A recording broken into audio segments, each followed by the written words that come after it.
नमस्कार, all India news मध्ये आपलं सहर्ष स्वागत। मैं नजीर मुलानी, आप देख रहे हैं ऑल इंडिया न्यूज।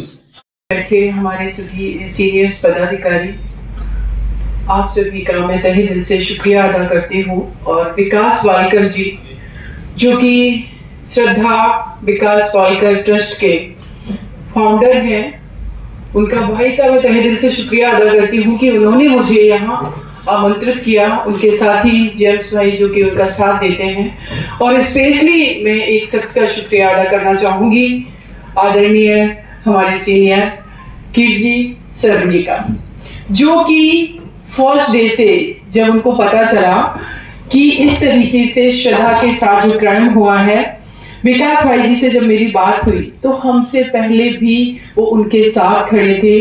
तो अभी जब सर इस स्टेज पर ये बात बोल करके गए कि एज ए सिटीजन हमारी जो नेशन और नेशन के पीपल के प्रति जो रिस्पॉन्सिबिलिटी है, वो जिम्मेदारी है, वो हम कैसे निभाते हैं, तो उसका आप एक एग्जाम्पल है, एक उदाहरण है देश के लिए। तो सर स्पेशली आपका शुक्रिया अदा करती हूँ। साथ में ही हमारी सिस्टर बैठी हुई हैं, वो भी दिल्ली कई बार आई, मैंने देखा विकास भाई के साथ बराबर कंधे से कंधा मिला करके काम किया।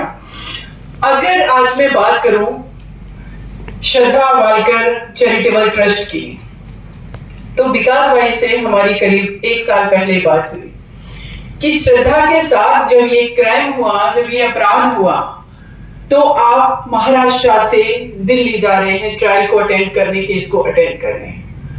और फिर अक्सर जब मेरी बात होती रहती है, तो मैंने जो महसूस किया है एज ए लॉयर कि हमारी जो रिस्पॉन्सिबिलिटी, हमारी जो जिम्मेदारी है, वो सिर्फ कोर्ट तक सीमित नहीं है।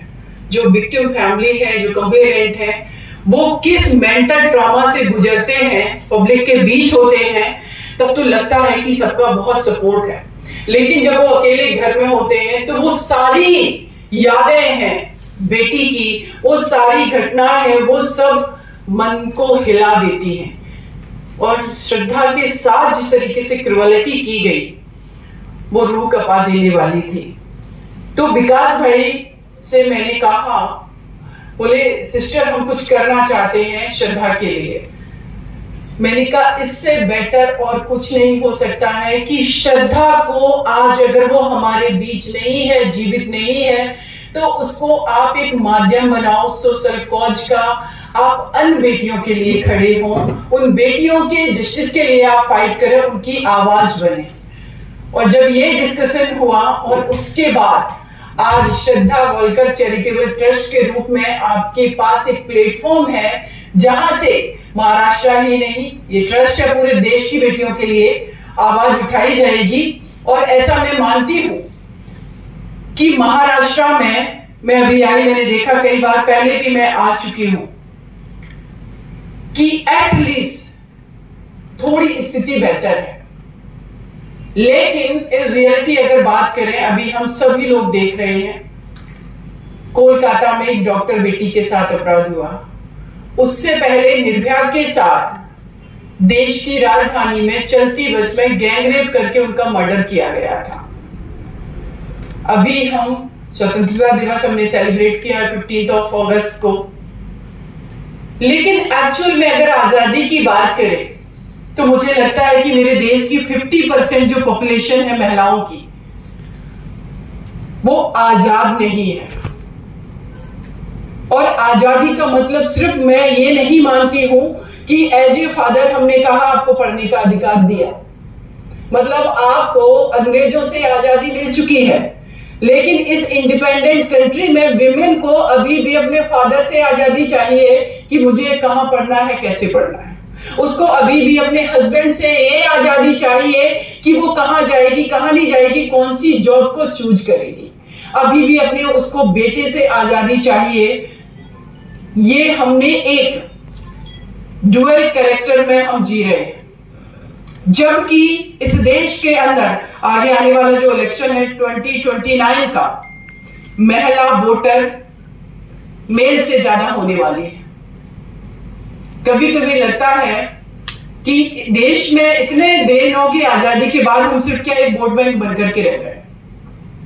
तो 2 चीजें हैं, एक तो फीमेल को खुद अपने बारे में सोचना होगा, लेकिन जब हमारी बेटियां ऐसे स्ट्रांग हो रही हैं तो फिर हमारे सामने जो रिजल्ट्स आ रहे हैं वो आ रहे हैं अभ्या जैसे, जो कि कोलकाता में हुआ। वो बेटी एम्पावर्ड थी, रात के समय ड्यूटी कर रही थी, वो बिल्कुल मेल की तरह, जो मेल पर्सन सर्व कर रहे हैं नेशन को, वैसे ही हमारी बेटी वो सर्व कर रही थी।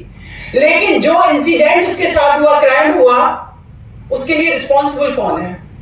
उसको क्यों मार दिया गया? सिर्फ एक डिफरेंट जेंडर होने की वजह से? उसके प्रति रिस्पॉन्सिबिलिटी किसकी थी? जिस शख्स ने उसको मारा, जो अभी की फ्रंट पर है, ये मैटर गैंग रेप का मुझे लगता है, जो मैंने पोस्टमार्टम रिपोर्ट देखी है उसमें, जिसने मारा उसका माइंडसेट क्या था कि फीमेल को एक ऑब्जेक्ट समझा जा रहा है। निर्भया जो बस में घूम रही है, रात के 8:30 बजे वो आ रही है अपने दोस्त के साथ, उनके साथ रेप होता है, उनका मर्डर किया जाता है। और जो बीबीसी हिंदी ने एक इंटरव्यू किया, उसमें जो एक अपराधी था जिसको फांसी की सजा दिलाई हमने, मुकेश, उसका इंटरव्यू है कि ये फीमेल भी इक्वल रिस्पॉन्सिबल है, क्योंकि ये रात में घर से बाहर क्यों निकलती है। मतलब घर की 4 दीवारी हमारे लिए है और रात में बाहर निकलना, सड़कें तुम्हारी हैं, ये देश तुम्हारा है। और 50% आबादी इससे अभी भी वंचित है और हम सेलिब्रेट कर रहे हैं इंडिपेंडेंस डे।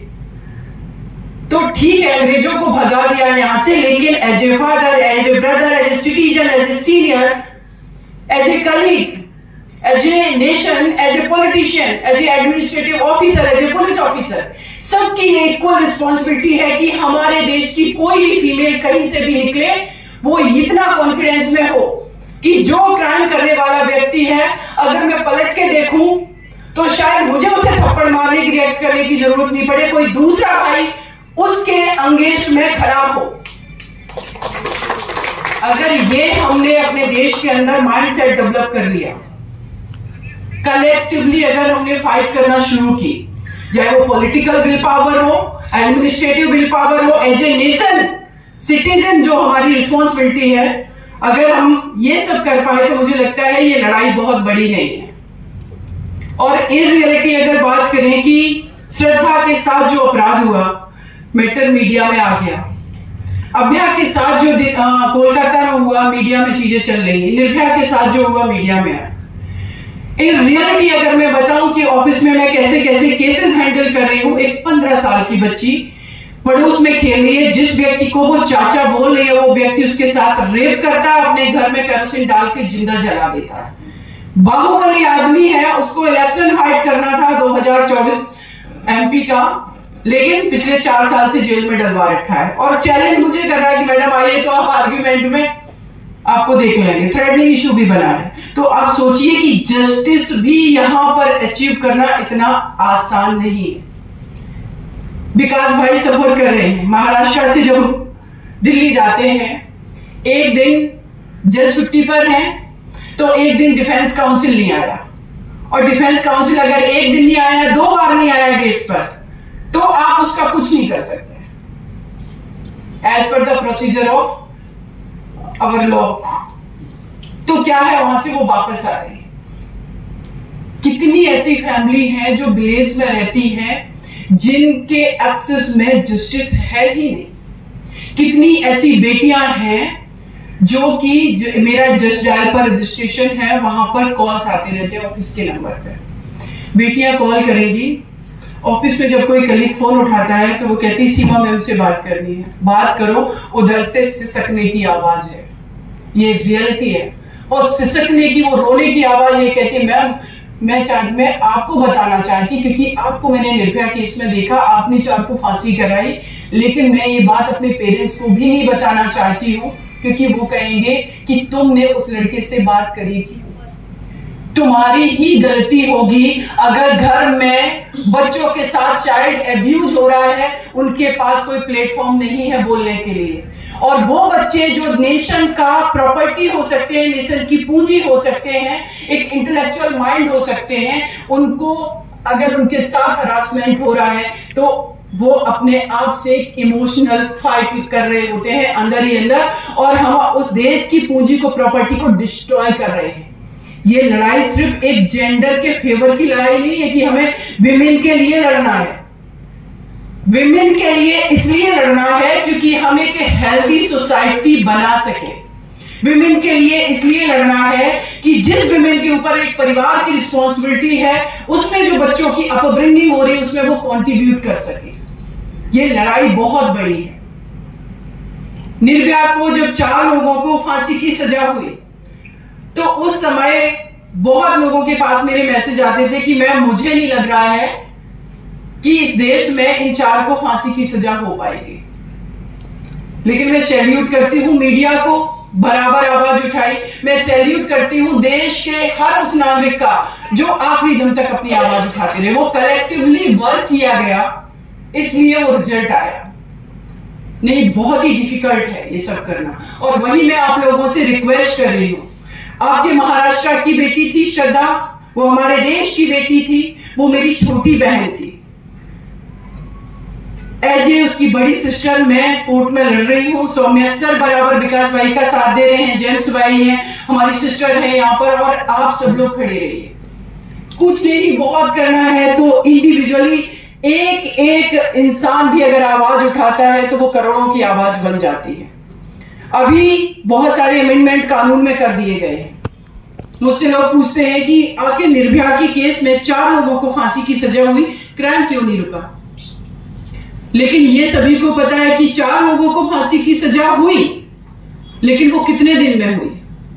वो लड़ाई जिन अपराधियों से मैं लड़ रही थी कोर्ट में, जो डिफेंस काउंसिल से, उसके अलावा मैं सिस्टम से लड़ रही थी, क्योंकि सिस्टम सोया हुआ है। किसी की कोई अकाउंटेबिलिटी नहीं फिक्स है यहाँ पर। ज्यादा क्या होगा अगर किसी एरिया में क्राइम हुआ, बहुत हीनियस क्राइम है, ज्यादा से ज्यादा क्या होगा, जो सीनियर ऑफिसर है पुलिस में उनको सस्पेंड कर दिया जाएगा और उसके बाद वो कोर्ट में मुकदमा लड़ेंगे। फिर से उनके डिपार्टमेंटल इंक्वायरी में ये आ जाएगा कि नहीं, इसकी थोड़ी बहुत नेग्लिजेंसी थी, दैट्स व्हाई कि इनको सस्पेंड किया गया। फिर से बहाली हो जाएगी, वो जॉब पर आ जाएंगे।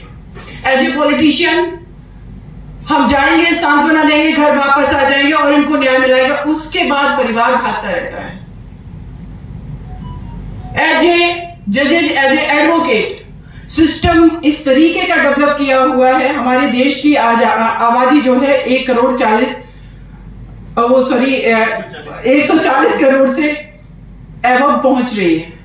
हमने कितने पैरेलल को डेवलप किए, कितने साउंड हुए हैं कि जब एक थाने में केस आ रहा है तो वहां पर टेक्नोलॉजी का यूज करके हमने कितने फॉरेंसिक लैब डेवलप किए हैं। ये सारी चीजों को डेवलप किए हुए, ये इंफ्रास्ट्रक्चर डेवलप किए हुए, ये कहना कि फास्ट ट्रैक न्याय मिल जाएगा, ये एक मौकरी से ज्यादा कुछ नहीं है। इसीलिए जो मैटर्स फास्ट ट्रैक भी होते हैं उनमें भी ट्रायल कोर्ट से जजमेंट आने में 3-4 साल लग जाते हैं और ये हमारे केस में भी हो रहा है। श्रद्धा की डेथ हुए 2 साल हो चुका है मई में। अभी हम उनके जो बोन है श्रद्धा के रूप में मेरे पास, उसके लास्ट रिचुअल भी नहीं कर पाए क्योंकि वो हमारे केस में केस प्रॉपर्टी है। अगर उनका हमने लास्ट रिचुअल कर दिया तो वो केस प्रॉपर्टी को चैलेंज किया जा सकता है बाद में। इसलिए जब तक ये केस डिसाइड नहीं हो जाएगा तब तक उस बेटी को हम कहेंगे कि उसकी आत्मा को भी शांति नहीं मिलेगी। आप सोचिए कि कैसा सिस्टम डेवलप है। एक तरफ हम मल्टीपल एप्लीकेशन भी मूव कर रहे हैं, लेकिन आज मैं आप लोगों से एक बात कहती हूं, मैं वादा करती हूं श्रद्धा को जरूर जस्टिस मिलेगा। उसको हम बचा नहीं पाए, लेकिन एज ए लॉयर हमारी ये रिस्पॉन्सिबिलिटी है कि उसका मैं जस्टिस उसको दिलाऊं। और कोलकाता वाली बेटियों के लिए भी हर जगह, हर बेटी के लिए, अपने लेबर की बेटी हो, अपने ऑफिस की कलीग हो, हर किसी के लिए आवाज उठाना हम सबकी रिस्पॉन्सिबिलिटी है और ये बहुत जरूरी है। दूसरा, एक सोसाइटी में जो अपब्रिंगिंग है कि हम बेटियों को अभी भी कहीं ना कहीं, बेटों को हम बाहर निकाल रहे हैं। अभी ओलंपिक हुआ, उसका एक एग्जांपल मैं देना चाहती हूँ। जब भी मैं घर से निकलती हूँ, गांव जाती हूँ, मैं उत्तर प्रदेश की बेसिकली रहने वाली हूँ, दिल्ली में रह रही हूँ 20 साल से। मैं जब गांव जाती हूँ मैं देखती हूँ कि रोड साइड जितने भी ग्राउंड्स हैं उनमें बेटे खेल रहे होते हैं, क्रिकेट, फुटबॉल, बैडमिंटन, सब। और ओलंपिक में जाकर के हमारी बेटियां इक्विवेलेंट चैलेंज कर रही होती हैं अंतर्राष्ट्रीय स्तर पर, लेकिन कोई बेटी आपको ग्राउंड में खेलते हुए नहीं दिखती है। हम उनको घर की चार दीवारी में बंद करके कह रहे हैं कि मेडल लेकर के आइए और कह रहे हैं कि आप प्रूफ करिए, लेकिन ना हमने उनको वो इंफ्रास्ट्रक्चर दिया, ना सेफ्टी सिक्योरिटी वाला उनको माहौल दिया जहां जाकर वो अपना डेवलपमेंट कर सके। उसके बावजूद भी, इतने चैलेंजेस होने के बावजूद भी हमारी बेटियां हर क्षेत्र में अपने आप को प्रूव कर रही हो, चाहे मेडिकल लाइन हो, कोविड हुआ उसके बाद कोविडशील्ड जो वैक्सीन बनी, पता होगा आप लोगों को, मैं नाम उनका मिस कर रही हूं। अभी हमारे भारत की जो NRI है सुनीता विलियम्स, अंतरिक्ष में वो स्ट्रक हो गई है, उनके लिए प्रे कर रही हूं कि वो जल्दी से वापस आ जाए। कल्पना चावला, किरण बेदी, कितनी बेटियां, अभी विनेश फोगाट, वो पहली बेटी बनी भारत की जिसने जाकर के लास्ट में जाकर के फाइट करी उन्होंने। मनु भाकर, साइना नेहवाल की स्टोरी पता होगी सभी को। जब उनका जन्म हुआ था उनकी दादी रो रही थी, बेटी पैदा हो गई और वो बेटी ओलंपिक में खेली। तो यहां से जो माइंड सेट है, हमें एक डिफरेंट जेंडर नहीं, सबसे पहले as a human being treat करने की जरूरत है। हम भी एक इंटेलिजेंट माइंड है, हम भी एक इमोशंस रखते हैं, वो इमोशंस अपने परिवार के लिए, अपने समाज के लिए और अपने देश के लिए भी उतना ही रखते हैं और उसमें भी कंट्रीब्यूट करना चाहते हैं। लेकिन पहले हमें सेफ सिक्योर तो कोई करे। वो डॉक्टर वर्क प्लेस पर काम करे, उसका मर्डर हो जाता है, रेप हो जाता है। ऐसी कितनी बेटियां हैं। हाथरस में एक बेटी को, उसके साथ अपराध हुआ, रात में उसको फोर्सफुली क्रिमेट कर दिया गया, डेड बॉडी भी फैमिली को नहीं दी गई, उसको जला दिया गया। तो ये लड़ाई बहुत बड़ी है और ये लड़ाई हमें पॉजिटिव डायरेक्शन में लड़नी है। ये मेल फीमेल की लड़ाई नहीं है, चाहे वो डोमेस्टिक वायलेंस हो। अभी तो बेटियां हमारी फील्ड में लड़ रही हैं, लेकिन बहुत जगह पर ये भी अभी माहौल बना हुआ है कि सोनोग्राफी जब होती है कि बेटा या बेटी है तो हमें उसको हटा देना है, क्योंकि तुम्हारे लिए ये दुनिया में स्पेस नहीं है। अभी हमने वो माहौल नहीं बनाया, पहले से मार देंगे। तो उसकी मां की कोख से लेकर के आखिरी तक उसको लड़ाई लड़नी है। एक राइट टू प्रॉपर्टी एक्ट आया 2005 में, अमेंडमेंट हुआ है। रक्षाबंधन कल है। उस राइट टू प्रॉपर्टी एक्ट में अब ये है कि इनहेरिटेंट प्रॉपर्टी में बेटियां भी अपने भाइयों के बराबर की हिस्सेदार होंगी। लेकिन जो एक्चुअल में प्रैक्टिकल आप देख लीजिए कि कोई बेटी उस फादर की प्रॉपर्टी पर चैलेंज करती है तो रिश्तों से हाथ धोना पड़ता है। वो भाई उससे तोड़ देंगे रिश्ता। एक तरफ मेरा कानून है और दूसरी तरफ मेरे सोसाइटी का स्ट्रक्चर है। तो स्ट्रक्चर के माइंडसेट में जब तक चेंज नहीं होगा तब तक कानून का इंप्लीमेंटेशन हम सही से नहीं करा पाएंगे। इसीलिए कहते हैं कि कानून से क्या है, कोर्ट कचहरी मुकदमाबाजी से बचना चाहिए। वो इसीलिए क्योंकि माइंडसेट हम चेंज करने को तैयार नहीं है। हम उनको इक्वल प्रॉपर्टी देने को तैयार नहीं है जिससे वो डिसीजन ले सके। अगर पॉलिटिक्स की बात करें, अभी 33% विमेन रिजर्वेशन पास हुआ है। अब देखते हैं उसका इंप्लीमेंटेशन आगे आने वाले टाइम में होता है या नहीं होता है।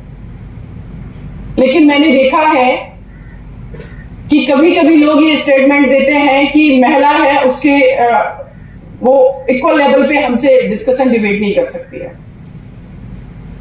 तो मैं ये कहती हूं कि जितना भी मेरे भाइयों को एक्सपोजर मिला है बाहर रहने का, उतना महिलाओं को दे दीजिए। उनको आपने किचन दे दी, उनको आपने घर की रिस्पॉन्सिबिलिटी दे दी। न्यूज़पेपर वो नहीं पढ़ेंगे, टीवी वो नहीं देखेंगे, डिस्कशन डिबेट में पार्टिसिपेट वो नहीं करेंगे, नुक्कड़ पर खड़े होकर के वो डिबेट नहीं कर सकती है कि सरकार किसकी बनेगी, देश की इकोनॉमी कहां जाएगी। फिर आप उससे उम्मीद करते हो कि वो इक्विवेलेंट अपने हस्बैंड के बराबर या कलीग के बराबर बात करे।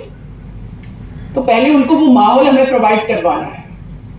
हमें एक परिवार में जो अपब्रिंगिंग हो रही है, अगर बेटे को हम वेपन दे रहे हैं तो बेटी को भी दीजिए, उसको गुड़िया मत पकड़ाइए। और अगर पकड़ा रहे हैं बेटी को तो फिर बेटे को भी पकड़ाइए, क्योंकि बेटे को सेंसिटिव बनाने की ज्यादा जरूरत है। बेटियां तो हमारी घर से निकल रही हैं और वो किसी को हार्म नहीं पहुंचा रही, लेकिन जो हार्म पहुंचा रहा है वो किसी न किसी घर का बेटा है। तो एज ए सोसाइटी ये हमारा फेलियर है कि हम अपने बेटों को नहीं सुधार पा रहे,